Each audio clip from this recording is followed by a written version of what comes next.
Cullen live in 1 minute.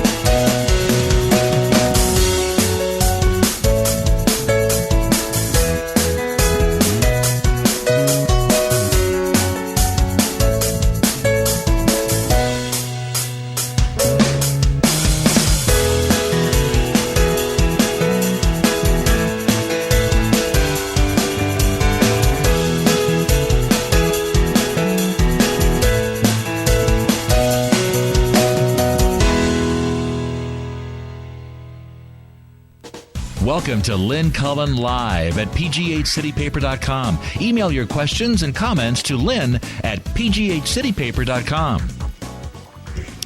Hello there. Good morning. Welcome. It's February 3rd. We are 2 weeks into the presidency of Donald J. Trump, and the whole world is freaked. My favorite tweet of the day, not Trump's, my favorite tweet of the day was one I encountered upon pretty much waking up. And it was this. Remember when waking up didn't suck?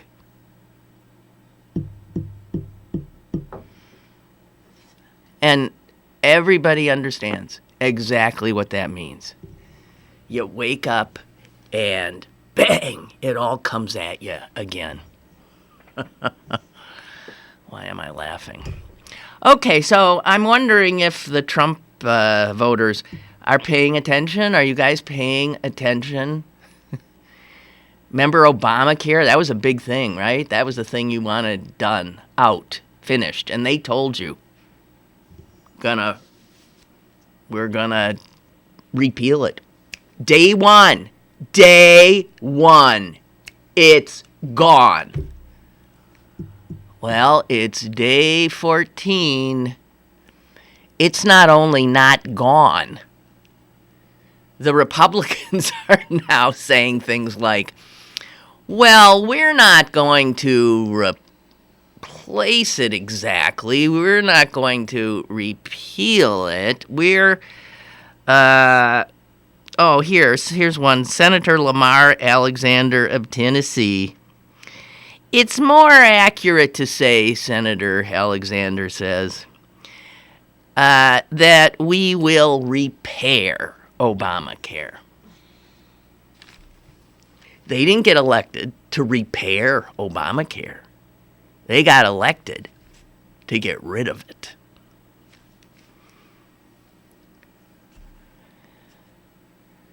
Day one, I get into office. Our embassy will be in the capital of Israel, Jerusalem. It's day 14, and not only is the embassy not going to be in Jerusalem, but the White House now says to Israel, you know, I don't think it's particularly helpful for you to keep building settlements. The Trump White House. I wonder if all those Orthodox Jews and Zionist diehards that voted for Trump as after his Holocaust Remembrance Day that de-Judified the Holocaust, after this, how many promises has he broken to you?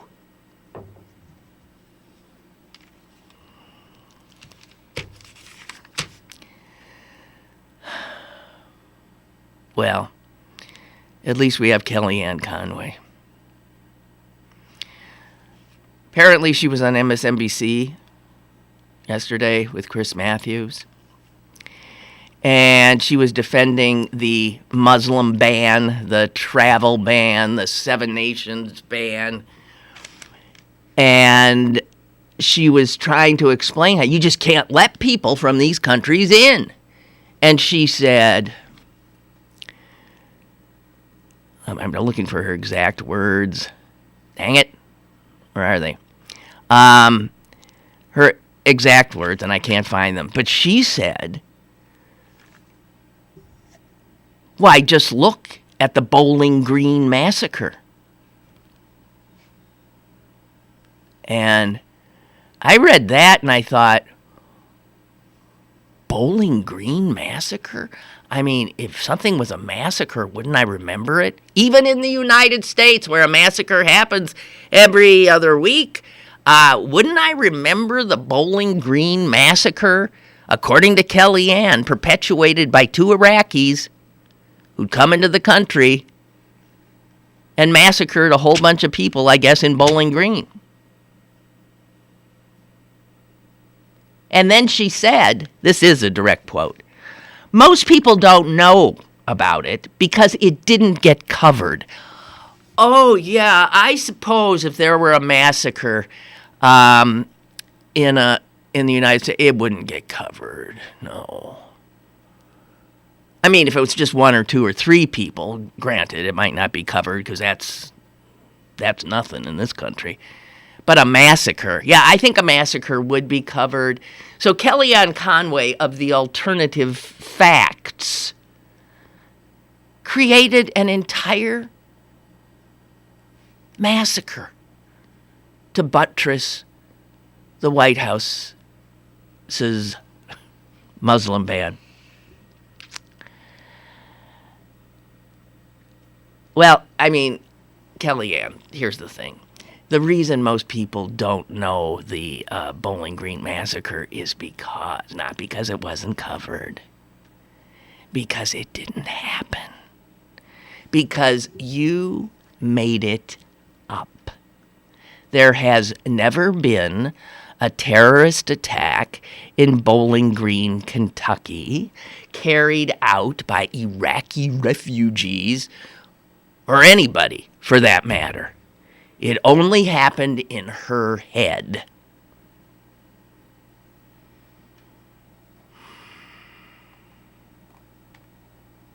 What are we to do when the president's, like, one of the people in the tight little circle, one of the president's confidants and the one who comes out and tells us all what's happening? What do we do when she continues to just not only lie, but fabulate? Is that a word? Probably not. Just create realities out of whole cloth. The Bowling Green massacre. What do we do? And people are saying, why do you keep interviewing somebody who has been shown to lie to you time and time and time again? How is she given that access to continue?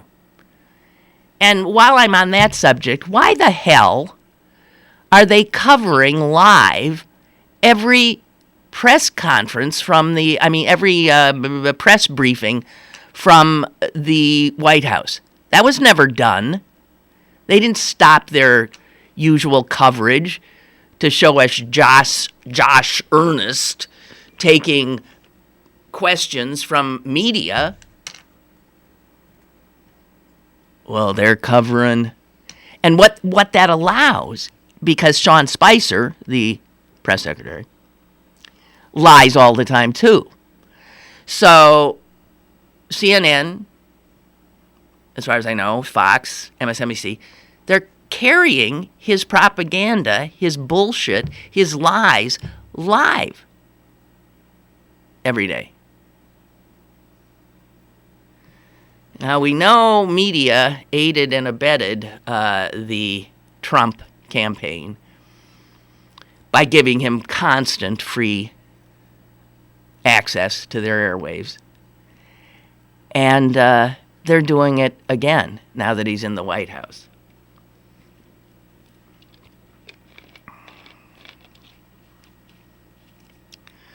I'll tell you one thing that's seeing some signs of making a difference. It's you. They are saying the White House, the Congress have never seen the millions of phone calls, letters, faxes, emails coming in nonstop, incessantly. Individual senators have said, I think Casey said, the amount of input from constituents that he's getting is like 900% more than last year. So I think the good news is we, the people, are awakened a bit, and we are engaged. What remains to be seen is if we're a little too late.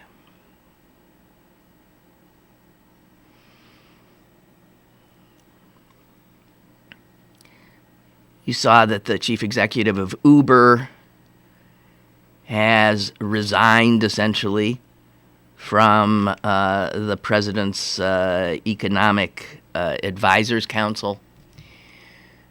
You know why he did that? Because people were boycotting Uber. And he knew it. And he felt it in his pocketbook. I was talking to a friend last night, and I said, well, how are you getting there? And she said, oh, I'll just take Lyft. And I said, I thought you were somebody who always took Uber. And she said, oh, no, I can't take Uber because he's working with Trump. And I said, no, I just read he quit. Uber backed out of the White House. And she said, oh, good, I can go back to Uber. It works. Nordstrom has announced that it is taking all Trump, including Ivanka Trump, crap out of its stores. Well, I guess it's a fire sale on whatever they got there now.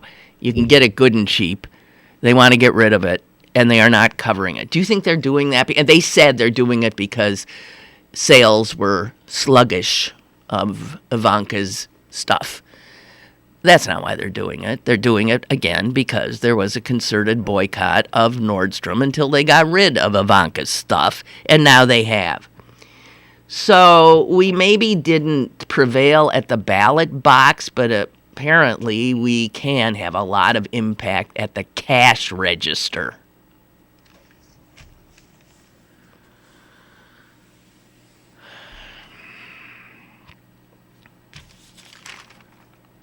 I don't know where to start, but this has been the case every day. There is so much. In case you missed it, because the media can't keep up either. And by the way, I'm beginning to believe that this is clearly a Bannon-esque strategy to overwhelm, to get everybody scattered in a million directions, freaking out about this, and then they throw another bomb over here, and then we're freaking out about that, and then they pull something really big, and we all run to that, and then 2 minutes later, more little bombs go off, and some of us peel away. And this is a strategy. This is a strategy. It's a strategy that strong men have used for years.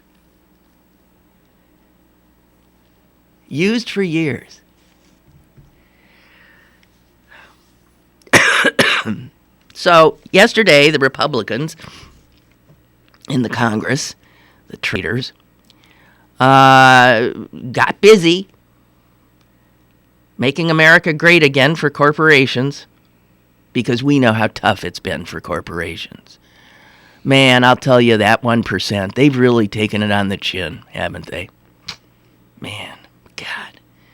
So anyway, one of the things they did is they voted to reverse something called the Stream Protection Rule. Well, sure, something called the Stream Protection Rule is, that's a sitting duck. And anything called the Duck Preservation Rule or Protection Rule would be a sitting duck too. And what that is a law that said to coal miners, hey, if you're going to like take that top off that mountain and you're going to do that other stuff, you can't throw all that crap that results into the stream next door to you. Now, the Republicans said, oh, yes, you can. Go ahead. A woman in West Virginia who lives about 2,000 feet from a shuttered coal mine said that her stream was orange. That's the color it was always. The stream has been orange because of the crap that was in there. And when the Stream Protection Act came in, it actually cleared up. So she is saying, I care, of course, about the miners and their jobs. And I care about their safety. But orange is not the color of water. They got their sights on Dodd-Frank. Dodd-Frank, remember how that came about? Dodd-Frank, because of the almost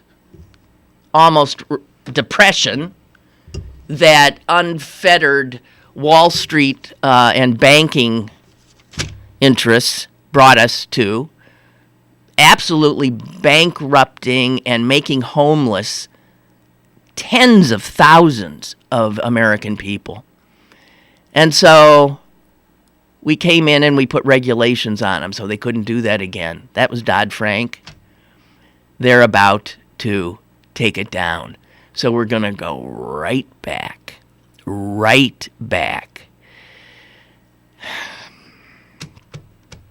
Dodd-Frank is essentially an act designed to protect us from the greed of our banks and Wall Street.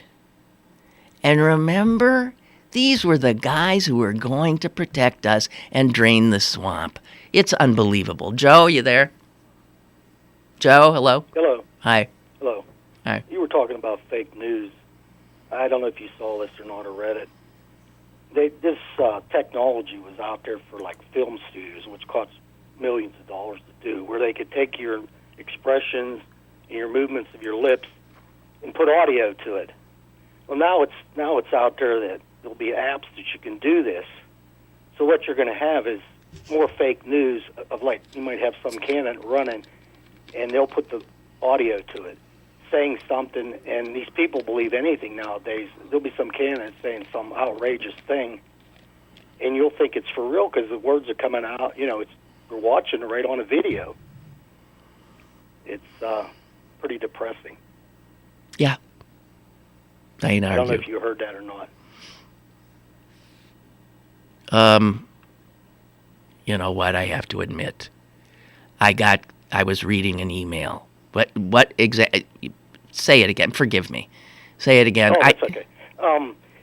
What's depressing to you? Technology was used in film studios, and it cost like $1 million or whatever. Yeah. They could put audio to live. Yes. Oh, this is true. Absolutely true.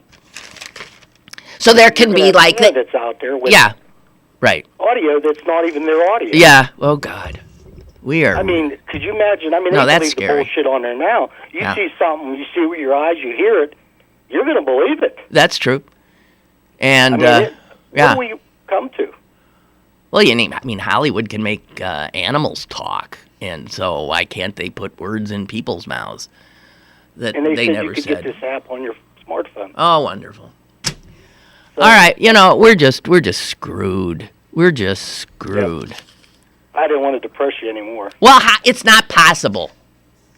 It's not possible. Okay. Thank you, and have a great weekend. Thank you. Bye. You too. Yeah. Susie, is Susie there? Hello? Yeah. Hi. Hi. Hi. You know, you were talking about Bannon and how he's putting up all these fires for people to run from one problem to another, and Yeah. I'm certain that he's doing this to put up all these smoke screens so that they can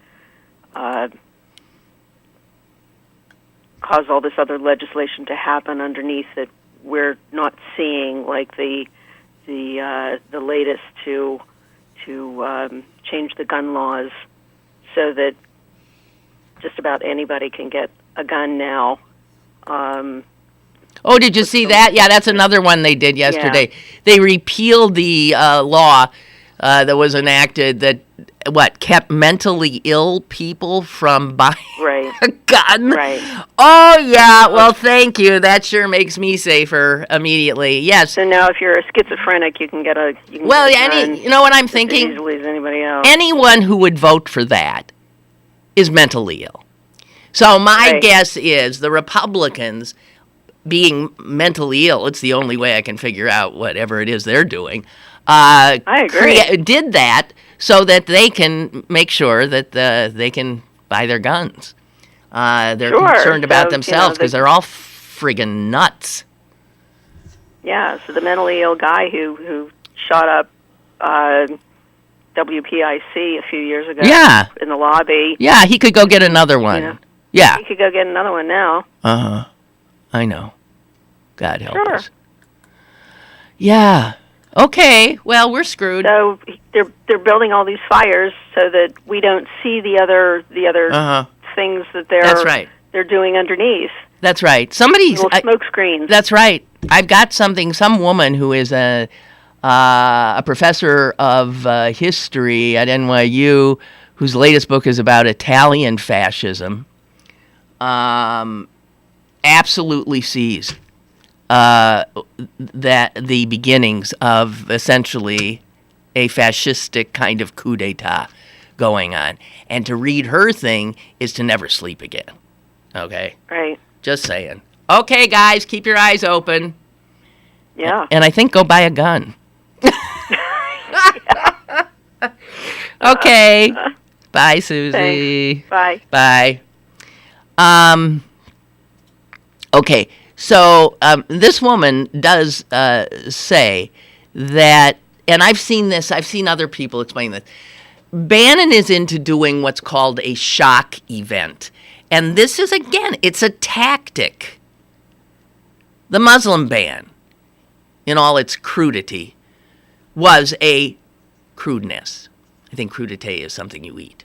The shock event is designed to literally, it's like a grenade thrown into everything we know. It causes disorientation, it causes disruption, and it then aids the leader in consolidating power.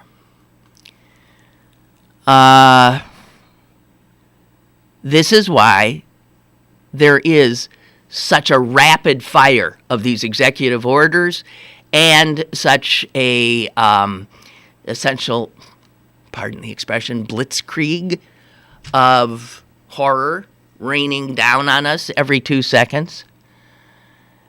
And this woman suggests that these first 2 weeks of the Trump administration look a lot like a prologue to a much bigger drama. And that bigger drama would be a kind of a coup of America. You can do a coup without a military junta. This is different. Trump did gain power legally. By the way, so did Hitler. But he has shown that he's listening to this tight little inner circle. He's also clearly shown that Bannon's the one in charge. Any hopes that Jared Kushner, my God, we put our hopes in Jared Kushner? He's been... No, the Jew didn't have a chance with the Nazi. He's gone.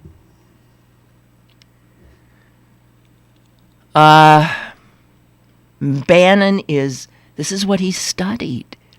He is a mastermind of this kind of strategy.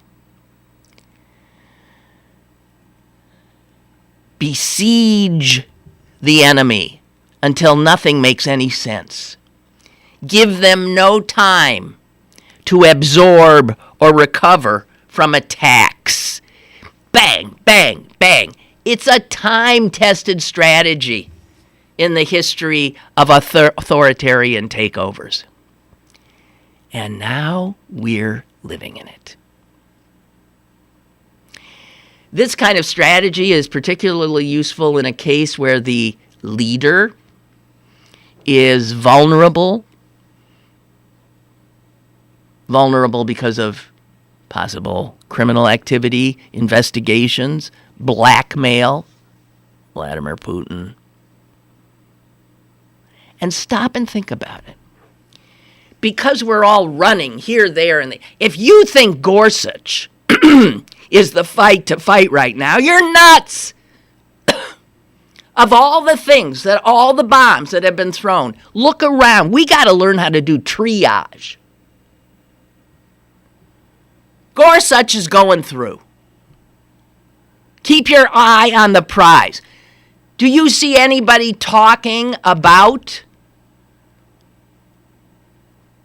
the things that used to appall us, but now are a good 2 weeks old, so we don't even remember them? How the Russians infiltrated our election? How Donald Trump is in violation of God knows how many constitutional requirements of a president regarding his own private holdings? I don't know. I fear, because I don't think the opposition, of which I am a member,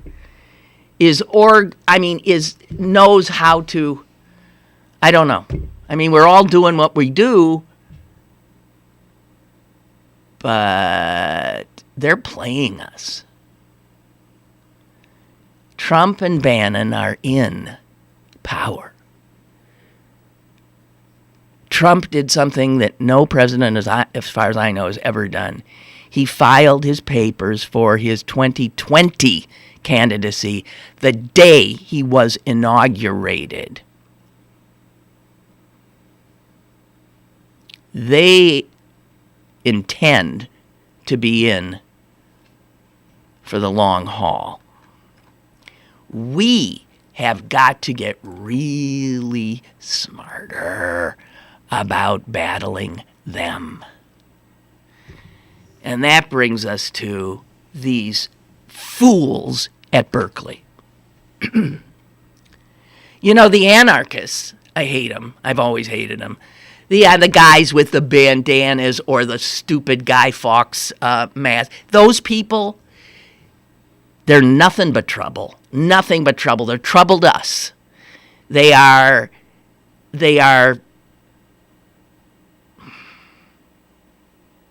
I don't even know how to explain. They're self-defeating. And they're usually stupid. And they're young men, mostly, who get off on breaking windows and all that shit. They think that's a good tactic. Plays right in to Bannon's hands.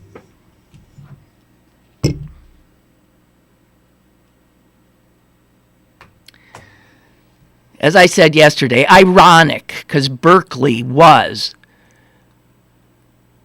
the beginning, at least in the early 60s, of what was called the free speech movement.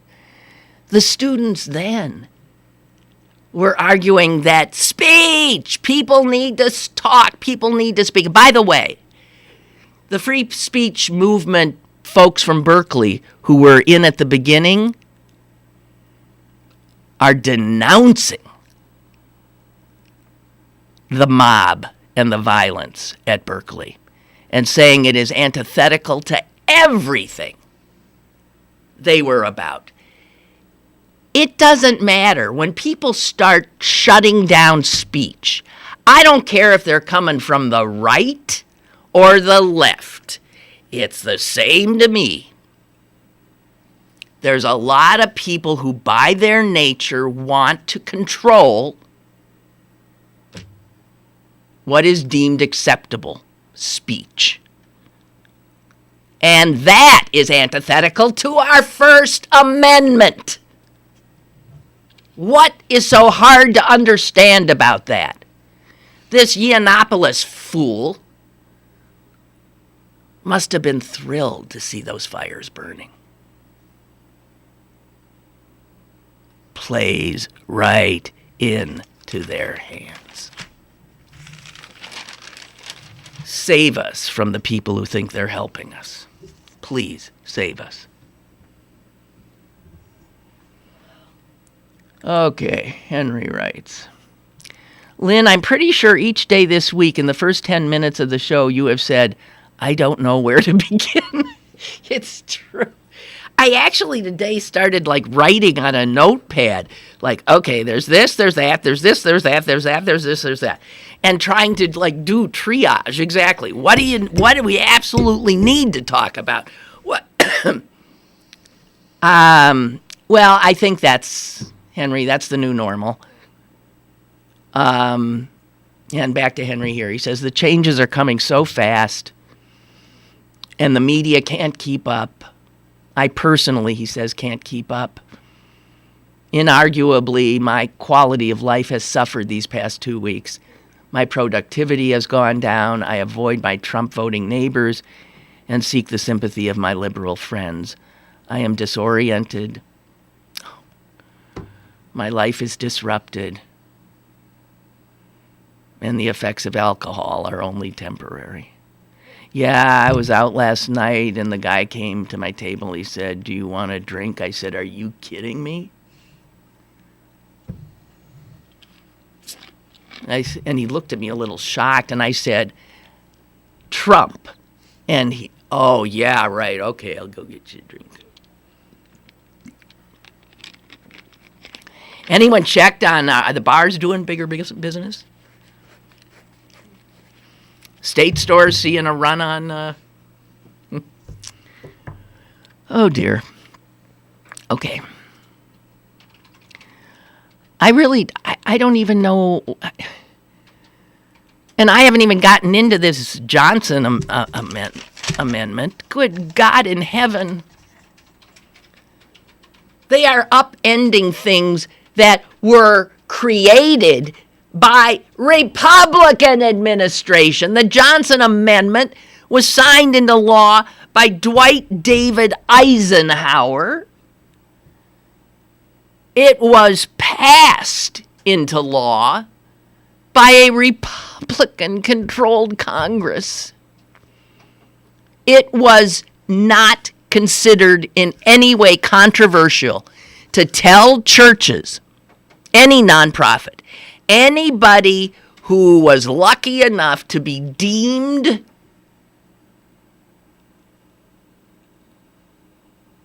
what's the fucking word? To be deemed meeting all the requirements to not have to pay taxes. Who wouldn't want that position? Churches don't pay taxes like we do. They're given a pass. Here's the thing. That means that churches don't pay into the government, the local government, the federal government. They don't help pay for the roads.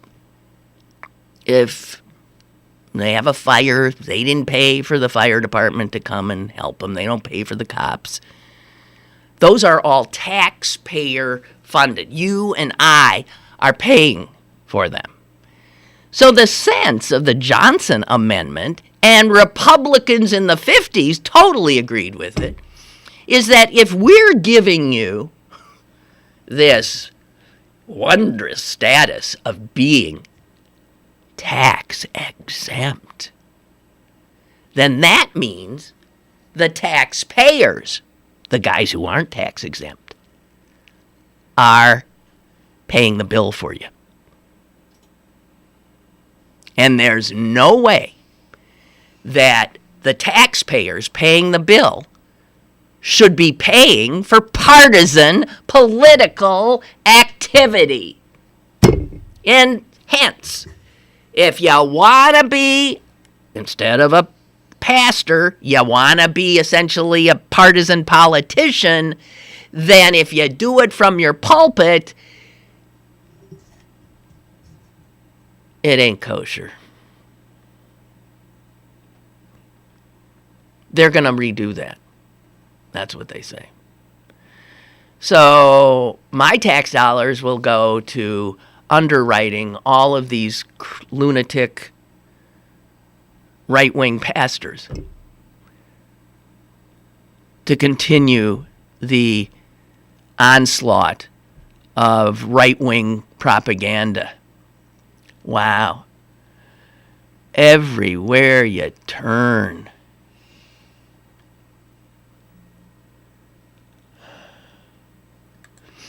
So, and these are the same folks who are, remember these legislatures in these red states were passing Sharia law?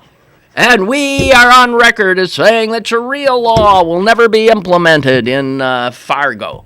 Well, I mean, when that started up, I thought, what are you even talking about? But you know what? We're going to get a form of it. And it ain't Muslim. We're getting right-wing conservative Christian law. That's what we're going to get. Didn't the president also say, or somebody leaked one of his pending executive orders, that he's going to make it possible for somebody to deny service to gay people, to essentially discriminate against somebody because their religion, their right-wing conservative religion, tells them it's against their religion. And this is how they think of freedom of religion. They see freedom of religion as the freedom to discriminate. That's not what I'm thinking when I'm thinking of freedom of religion. It's all there in the Establishment Clause. The United States shall make no law that puts one religion ahead of another. Where did I see it? There was just a poll done. 48%, I might be not remembering it, 48% of Republicans polled think that in order to be a real American, you have to be Christian. Ask the question, does a real American, I mean, somebody you recognize as an American, do they have to be Christian? Half of Republicans say yes. What the? These people don't understand any of the wondrousness of this country. That's why they're throwing it away. They are throwing this wonderful country away because they don't like it. All of these different people, this melting pot, these Muslims, these whoever, I don't know, black people everywhere. I don't feel safe. So in their provincial fear, they are willing to throw away what the founding fathers and the patriots of the revolution gave them. Willing to throw away the very things that the soldiers they love so much are dying for, did die for. They fought fascists. They died fighting the very people you, Trumpians, are now enabling in our own country.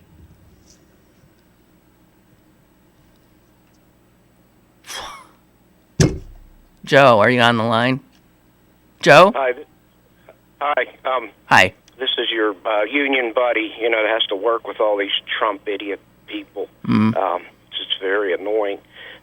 You're talking about this fascist. These people do not know what the word even means, and when you try to talk to them, they were calling Obama fascist and one fascist communist. I heard it's ridiculous. But why I called was I saw that Trump and the Johnson amendment thing, and I just started laughing, and my dirty mind started working, and I thought, he got his little hands on that big Johnson amendment, and it just freaked him out. You know what I mean? Yeah. There's some kind of irony there about that. It's I don't know. Yeah. Well, who? Oh God. Here's where we're left all the time. We're left like, ha ha. Yeah. And I thought, it was right. I've been thinking this. Is this like all a Saturday Night Live exactly skit? Did you see that the guys behind? Yeah. Did you see the guys behind? No. We keep talking over each other. But I was going to say that the guys who do South Park have pretty much hung it up.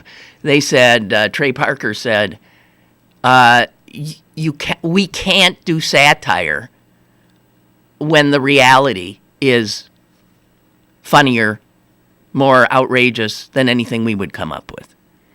And so he's already saying that Trump has destroyed South Park. He can't do it anymore. He's going to have to get away from the political aspect that he did. He says you can't do it. Parody is now reality. And it's. I was just thinking it was that Saturday Night Live, like when they got Charles Rocket on there, and after the not ready for prime time players left, and it was that weird thing in the early '80s where we were still watching it, but it wasn't really funny anymore. Yeah, wasn't really funny. There you go. Hey, yes. All right, thanks a lot, Lynn. Bye. Hey, thank you, Joe. Boy, the Twitterverse did some really funny things on the Bowling Green massacre. I wish somebody put, here are all the names of the people that perished in the Bowling Green massacre. May they rest in peace. Then there was something about how Frederick Douglass rose from the grave to, stop the... people are trying to make it funny, trying to laugh, but it is true. When you have a regime that is willing to look us in the eye and not only just lie to us, this is beyond spin. They're creating their own universe. And they've got a lot of help.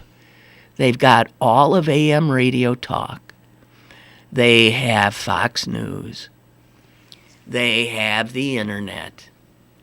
They have the Republicans. They have the Congress. They have the power of the bully pulpit of the White House. And they could pull this off, is all I'm saying. And if you think they can't, the people, I got to tell you, when I bump into people who say, well, we'll be okay, we're always okay, I'm just going to go about my life. And no, if you don't see a true threat, the biggest threat to this nation, to our nation, I've ever seen, then you're part of the problem. You might not be actively helping them, but anybody who stands by and does nothing, that's what a lot of good Germans did, right? They stood by. I did nothing. I thought it'd blow over. Dorothea says, I would like to echo your emailer, Henry. My life is disrupted, too. How do we deal with this? I want to turn off the TV, the internet, my cell phone, but I can't. I'm with you, too. I understand. I hate to take a break from this because I feel I just have to be vigilant.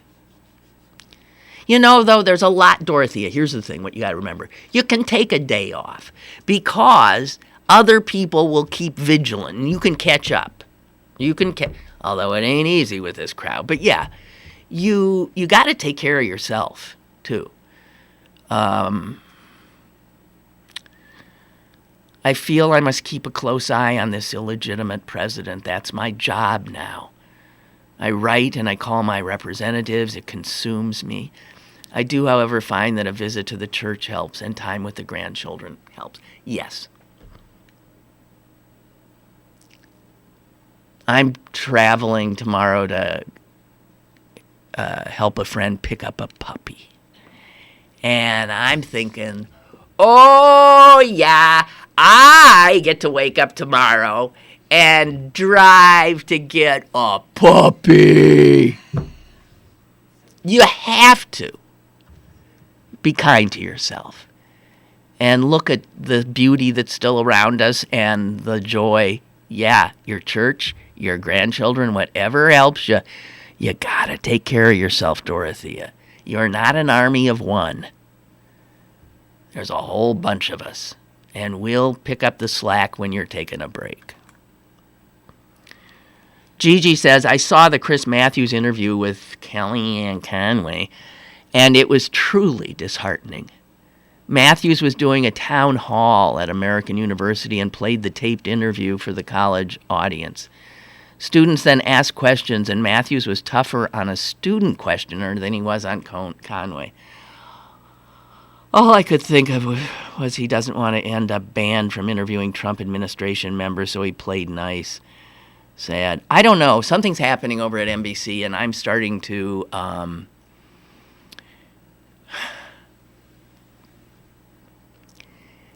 Where did I see that Andrew Lack, who I think is the head of NBC, maybe their television programming, MSNBC and NBC, he is actively pulling NBC into it rightward because he sees that's where his audience growth will come from. I think he's wrong, but I think you got to hurt him, and I really do.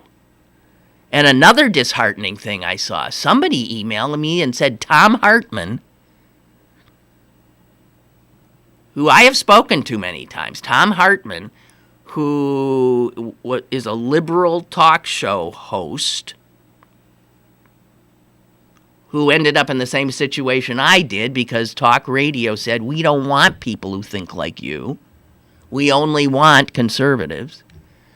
Tom Hartman, I've been told, has gone over to the Russian network, RT.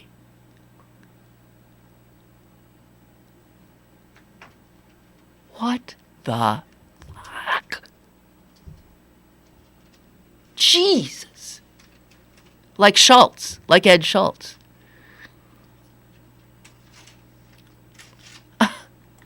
I don't even... Okay, somebody suggested, I've heard this book is incredible, yes, by Naomi Klein, who's smart as a whip. It's called The Shock Doctrine, The Rise of Disaster Capitalism. And I get, Dorothea, Henry, I don't want you reading this book right now. Do not read the book. I myself don't think I can read the book. I'm going to stick to the cliff notes because I can't take too much either. I can't.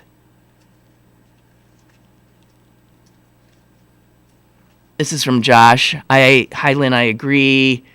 This is about the anarchists. I have attended many protests and marches. I've seen those bandana mask jag-offs. I don't really think they think smashing up stuff is a good tactic. I think they're just trying to impress their friends. Punk street cred type of behavior. Or maybe agent provocateurs. There you go. who is behind those masks. Don't worry, the left's got plenty of these idiots on our side. But you can bet the right could easily do that kind of thing. This is, where you make us look bad, right?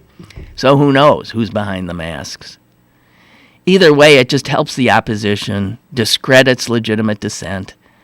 I also agree with what you said about attacks on freedom of speech, regardless of which end of the political spectrum they come from. It's still wrong. Yes! What is so hard to understand? Freedom of speech is easy to do if you think it's only about allowing speech you agree with. Oh, yeah, I'm for freedom of speech. Unless you say this, that, the other thing. Unless you start making exceptions after exceptions, and guess what? There's no freedom of speech. And I think there's been, my son was telling me, he said I've heard it called the horseshoe theory, although I don't think that quite works. But he says the extreme right, the extreme left, they start meeting again at the top and end up in the same place, which is suppression of people's ability to speak, because they only want to hear what they want to hear. I read this fascinating thing. I'm going to share it with you actually now. And this is a woman I interviewed once, a million years ago, on WTAE radio, I bet 30 years ago. She had written an extraordinary book. Kathy Young, her name was. She, by the way, is a contributing editor at Reason magazine. And the book that I interviewed her about was her book, Growing Up in Moscow, Memories of a Soviet Girlhood. And it was simply wonderful, and she is wonderful. So this woman now has been here, has lived most of her life in the United States, but her formative years were spent in Moscow. And she wrote a piece in the foreword, which I get. And some of this you're not going to like to hear, and some of it you will. But see, I think she's onto that. The extreme of the right and the extreme of the left, ultimately, where they're both heading, they end up in bed together because their inclination is control and authoritarianism. There's just people who are built that way. And there's plenty of them on our side. I just want you to know, okay? So I just think this woman is smart as hell. Listen to her. She said she felt so wonderful when she came to the United States, although sometimes she felt she didn't fit in and blah, blah, blah, blah. And then anytime she said she was feeling down, she would remember Moscow. And the enforced, here's what she said, the pervading repression, fear, and forced ideological conformity. That's totalitarianism. That's how you live.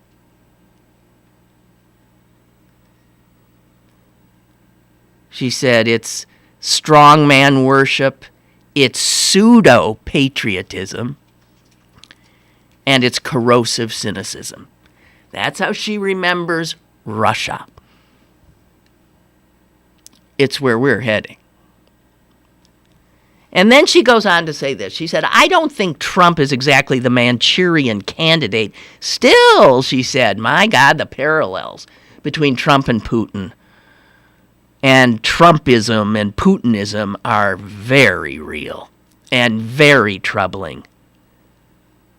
And they raise questions about whether or not America is indeed immune to authoritarianism. Apparently we're not.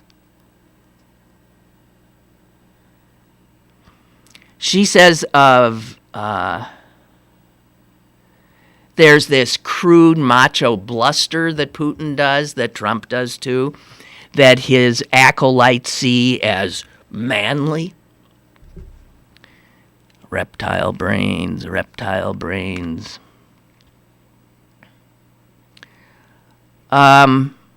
Personalities aside, she says, there is no question that Trump's rise has brought a Putin-style political culture to America. Conspiracy mongering, propaganda are increasingly indistinguishable from news. Is that correct? We weren't talking about fake news or alternative facts or the Bowling Green massacre. You just make up whatever you want. That's what authoritarians do.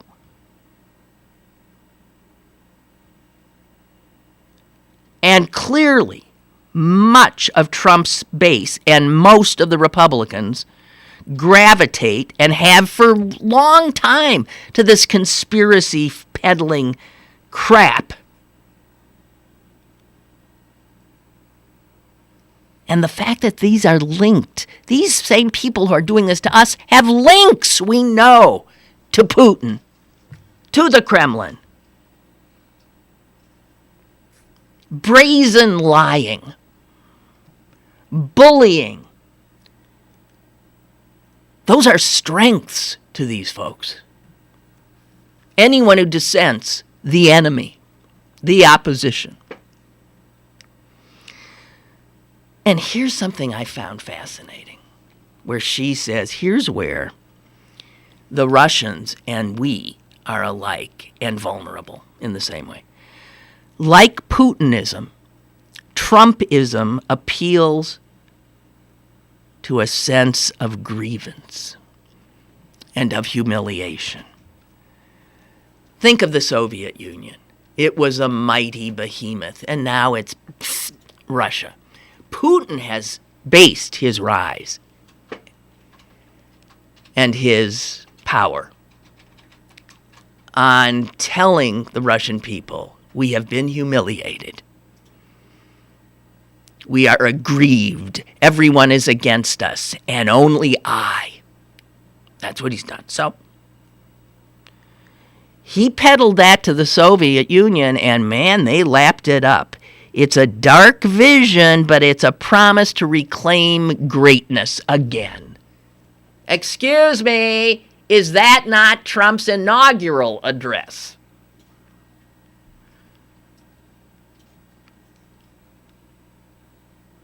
And both Putinists and Trumpists flirt, she says, with racist, xenophobic, and anti-Semitic movements when they are strategically useful.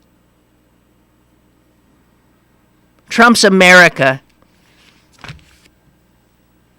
for anyone born in the Soviet Union or in Russia, Trump's America looks frighteningly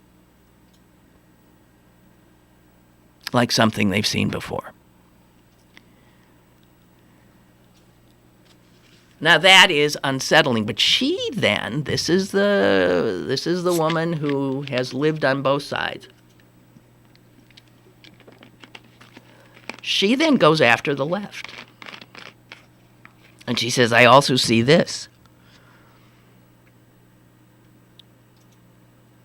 She thinks that the Democratic Party and the left, with their social justice,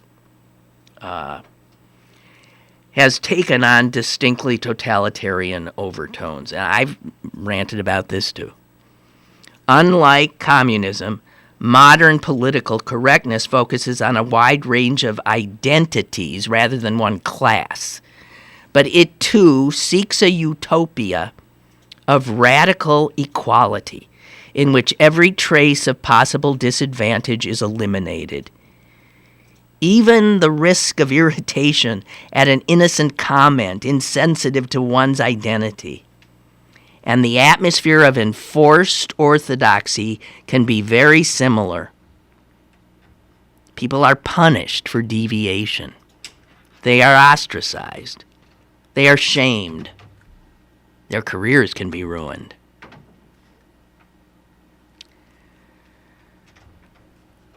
So she said, I don't care where it's coming from, but this kind of zealotry about thought and speech policing is this kind of groupthink is also what totalitarian regimes traffic in. And the left has to own what it's done here.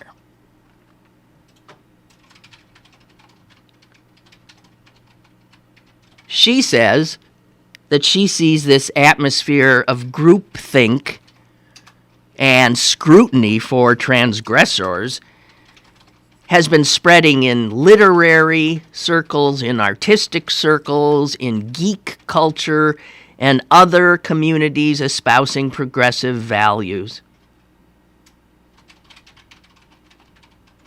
She said, I often wonder if the backlash against this all caused Trump or certainly helped him. And I don't doubt for a minute that a lot of the people who voted for Trump didn't love him. They hated us. They hated the lefty and the political correctness and the speed with which we were ramming down their throats things they couldn't deal with. I mean, listen, we push, they push back. Let's understand that and maybe get smarter. It doesn't say we abandon our values. We get smarter and we don't become the very people we abhor. She says this: PC culture did not turn us into the Soviet Union, and I doubt Trump will turn us into Putin's Russia. I hope she's lying. We've had nearly 250 years of constitutional self-government. Russian democracy was less than a decade old, with barely functioning institutions. When Putin seized power, there was no history behind democracy in his country. But she says this: while we have that history, America will have to resist creeping authoritarianism. And that, no matter where it's coming from. And I think the Berkeley thing it set me off. I don't care who puts masking tape on my mouth. I'm fighting you. And if you believe in the freedom of speech, if you really believe in the freedom of speech, then you believe in protecting the speech of people with whom you disagree. If your impulse is to shut those people down, then you are not somebody who understands or supports the First Amendment of the United States. And she ends her piece this way. And yes, she said, it's the free thinkers of America who need to unite. We don't need no ideologues. We don't need no people with catechisms and rules. We need people who will fight to the death to be free in their thinking, in their speech, in every way. And I don't care what camp you're coming from. If you're trying to make me less free, I'm not with you. If we're going to offer an alternative, let's keep ourselves a little cleaner too, okay? That's all I'm saying. I don't know. I know I piss a lot of you off when I say this, but I, as usual, have little doubt that I'm right. Okay, that's it. So, next Monday when I'm here, here's how the show's going to start. I don't know where to start. That's a given. As Henry pointed out, it's the new normal. Have a good weekend, okay? Bye.